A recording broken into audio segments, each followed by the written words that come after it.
तो कल का जो लेक्चर था उसमें हमने क्या बात की थी कि स्पाइनल की जो पोजीशन, स्पाइन की जो मूवमेंट है वो बहुत इंपॉर्टेंट है। अब कोई समस्या अगर स्पाइन में है, जनरली कोई समस्या आ जाती है, जैसे पेन है या स्टिफनेस है, तो मूवमेंट में कमी आ जाती है, चाहे वो फ्लैक्शन हो चाहे वो एक्सटेंशन हो। जहाँ तक बात की जाती है थेरेपी को लेकर के, तो उससे संबंधित कल हमने कुछ बातें की थी कल के लेक्चर में, कल की क्लास में। तो स्पाइन की जो कंडीशन है या जो डिसऑर्डर है, लाइक स्पाइन का स्ट्रक्चर है काइफोसिस और लॉर्डोसिस स्पाइन, स्कॉलियोसिस स्पाइन, है ना। और स्पाइन की जो दूसरी समस्याएं हैं, जैसे साइटिक की प्रॉब्लम है, सियाटिका की प्रॉब्लम हो जाती है लोगों को, ठीक है। स्पाइनल की जो मूवमेंट है या जो वर्टिब्रल जो पोजीशन है वर्टिब्रा की, उसकी जो है समस्या आ रही है इसमें, उसकी वजह से जो समस्या आ रही है मूवमेंट के दौरान, उसके संबंध में कल हमने बात की थी।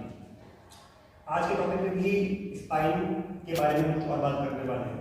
उसकी जो उसका जो स्ट्रक्चर है, जैसे स्ट्रक्चर एक नॉर्मल स्पाइन का होता है, और जो दूसरे कंडीशन में स्पाइन की पोजीशन हो जाती है, लाइक इंटरवर्टिब्रल डिस्क है, वो इस पोजीशन में आ जाती है, उससे क्या क्या समस्याएं आ सकती हैं आगे, उसके बारे में बात करना है।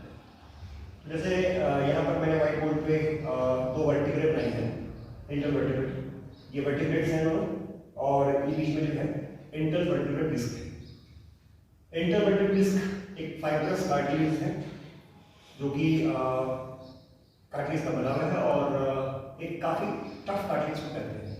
कार्टिलेज के बारे में पीछे बात की थी, पीछे के लेक्चर्स में, इसमें जो है इलास्टिक कार्टिलेज हमने पढ़ा, हमने बात की फाइब्रस कार्टिलेज के बारे में, हमने बात की एलाइन कार्टिलेज के बारे में। तो ये जो इंटरवर्टिब्रल डिस्क है, ये एक कुशनिंग का काम कर रहा है दो वर्टिब्रेट्स के बीच में, कुशन की तरह, जो कि इस पे स्पाइन पे पड़ने वाले प्रेशर को या जर्क को या फ्रिक्शन को कम करता है, दबाव को कम करता है। तो इंटरवर्टिब्रल जो डिस्क है बेसिकली क्या है, एक फाइब्रस कार्टिलेज है, फाइब्रस कार्टिलेज ये है, और इसमें एक फ्लूइड है, मैट्रिक्स फ्लूइड है, जैसे जो है एक एनाटॉमी के टर्म में जो है न्यूक्लियस पल्पोसस कहा जाता है, एक जेली टाइप फ्लूइड है जो थोड़ा सा सॉलिड भी है। और ये डिस्क और ये फ्लूइड ही जो है इस इंटरवर्टिब्रल है, इसकी मूवमेंट को मेंटेन करते हैं, या जो स्पाइन पे दबाव पड़ता है, या जो फ्रिक्शन आ रहा है या जोर आ रहा है, ठीक है, उसको बैलेंस करने का काम करते हैं, जिसकी वजह से हमारी स्पाइन में जल्दी से कोई समस्या नहीं आती। अब अगर इस स्ट्रक्चर पे देखा जाए तो दो वर्टिब्रे हमने यहाँ पे बनाई हुई हैं, बीच में ये जो है ये डिस्क है, इंटरवर्टिब्रल डिस्क उसको कहते हैं, ठीक बात। अब अगर किसी व्यक्ति की स्पाइन ये है, कंडीशन ये है, तो समझ लीजिए कि ये स्पाइन नॉर्मल है। ये स्पाइन की जो ग्राफ देख पा रहे हैं, जो आप बोर्ड पे देख पा रहे हैं, ये एक नॉर्मल स्पाइन का स्ट्रक्चर है, इसमें कोई समस्या नहीं है, ठीक बात।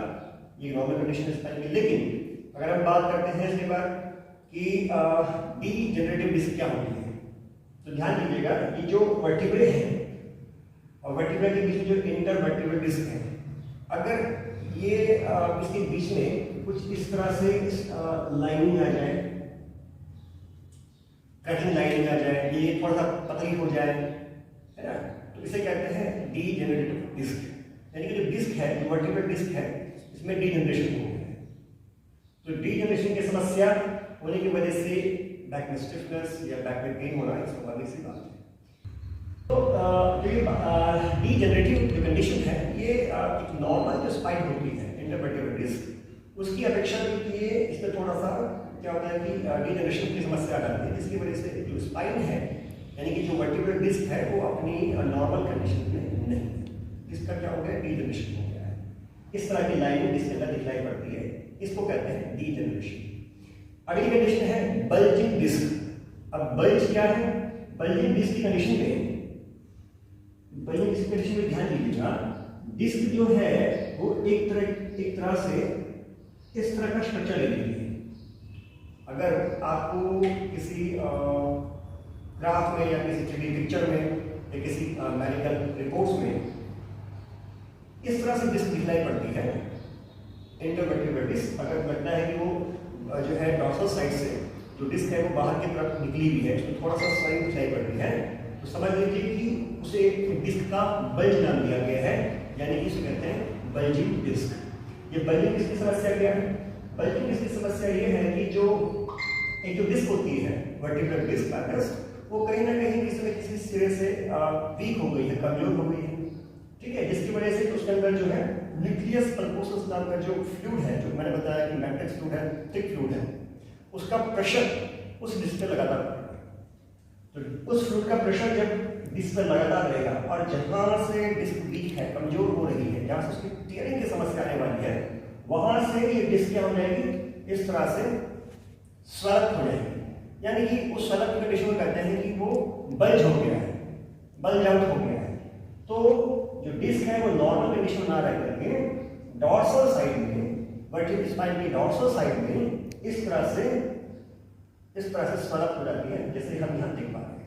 तो इस कंडीशन को कहा गया है बल्जिंग डिस्क। इस कंडीशन में भी जो व्यक्ति होगा उसको बैक में पेन रह सकता है बल्जिंग की कंडीशन में, क्योंकि यहाँ जो वर्टिब्रल है, हमारी जो स्पाइन है, इसके फोरामेन में इसकी जो फोरामेंट्स होती हैं यहाँ पर, जहाँ से बहुत सारे नर्व की प्लेक्सस निकलती हैं, तो उन नर्व प्लेक्सस को, उन नर्व्स को ये जो बल्ज है बार बार पिंच कर सकता है, जिसकी वजह से बैक में पेन मूवमेंट के दौरान, लाइक फॉरवर्ड बेंडिंग के दौरान ट्रिगर हो सकता है। तो ये समस्या अक्सर बल्जिंग आ जाती है। बल्जिंग के बाद एक और समस्या है हर्निएटेड डिस्क, या जिसे समटाइम्स जो है स्लिप डिस्क भी कह देते हैं। डिस्क हर्निएशन क्या है? डिस्क हर्निएशन में जो आपकी इंटरवर्टिब्रल डिस्क है, आपकी जो इंटरवर्टिब्रल डिस्क है, इसमें क्या हो जाएगी, इसमें कंप्लीट टियरिंग नजर आ जाएगी, जिसकी वजह से जो डिस्क है वो उसके अंदर जो मैट्रिक्स फ्लूइड होगा वो पूरा बाहर आ जाएगा, पूरा बाहर आ जाएगा, और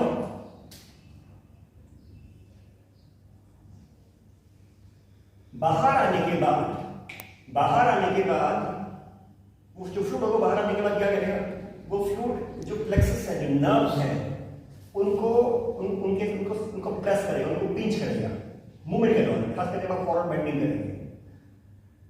तो डिस्क हर्निएशन होने के बाद जाहिर सी बात है कि फॉरवर्ड बेंडिंग की जो मूवमेंट होगी वो काफी टफ हो जाती है। टफ इसलिए भी हो जाती है क्योंकि एक तो बल्ज हो गया है, और बल्जिंग के बाद अगर डिस्क हर्निएशन हो जाती है तो जैसे ही आप फॉरवर्ड बेंडिंग करेंगे तो उस दौरान आपको बैक पेन ट्रिगर होगा। बैक पेन फील क्यों होगा? क्योंकि जो ये बल्ज है, यानी जो ये डिस्क हर्निएशन हुआ है, फ्लूइड जो बाहर निकल गया है, ये आपके जो नर्व एंडिंग स्पाइन है, जो प्लेक्सस है, तो तंत्रिकाएं तंत्र जो आ रही है फोरामेन में, उनको ये प्रेस करेगा। तो डिस्क हर्निएशन या स्लिप डिस्क की कंडीशन में स्टिफनेस बैक में आपको नजर आएगी, मूवमेंट के दौरान, खासकर फॉरवर्ड बेंडिंग के दौरान आपको बैक में पेन नजर आएगा। तो इसी कंडीशन को कहते हैं कि ये स्लिप डिस्क की कंडीशन है। अगला है थिनिंग डिस्क। अब थिनिंग डिस्क में क्या हो जाता है? थिनिंग डिस्क की कंडीशन इससे बिल्कुल हटके है, अलग है। इसमें डिस्क जो होगी, इंटरवर्टिब्रल डिस्क, वो यहां से तो ठीक है, डॉर्सल साइड, वेंट्रल साइड से तो ठीक रहेगी, लेकिन इसका जो सेंट्रल साइड होगा, यानी जो बीच का हिस्सा होगा, वो काफी पतला हो जाएगा। मैं कुछ इस तरह से आपको दिखा देता हूं बना करके।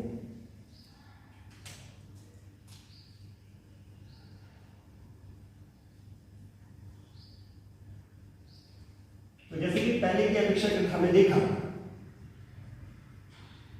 जो डिस्क थी, नॉर्मल डिस्क जो पहले थी, वो अब वैसे ना रह करके थिनिंग हो गई, यानी कि जो डिस्क का साइज है वो काफी पतला हो गया है।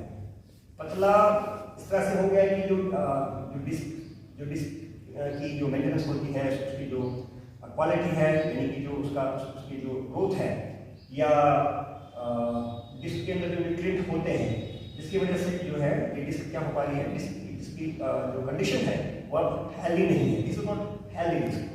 तो ये जो डिस्क है ये काफी थिनिंग हो गई है, थिनिंग लेयर हो गई है। आप भाषा में कहते हो डिस्क जैसे घिस जाती है, इस तरह से इसको जाना गया है थिनिंग डिस्क के नाम से। तो थिनिंग डिस्क की समस्या होने पर वर्टिब्रल कंप्रेशन ज्यादा होगा, वर्टिब्रेट्स का प्रेशर ज्यादा होगा, वर्टिब्रल जो होगी हमारी जो वर्टिब्रल, इसका प्रेशर इस पर बहुत ज्यादा पड़ने लगेगा, यानी कि जो कुशनिंग वाली बात है, जो पैड वाली बात है, जो सपोर्टिंग वाली बात है इंटरवर्टिब्रल डिस्क की, वो देखने को नहीं मिलती। तो एज अ कॉमन डिस्क की अपेक्षा जो थिनिंग डिस्क है, उधर रेगुलर और जो है सपोर्टिंग डिस्क पे काम नहीं कर पाती है।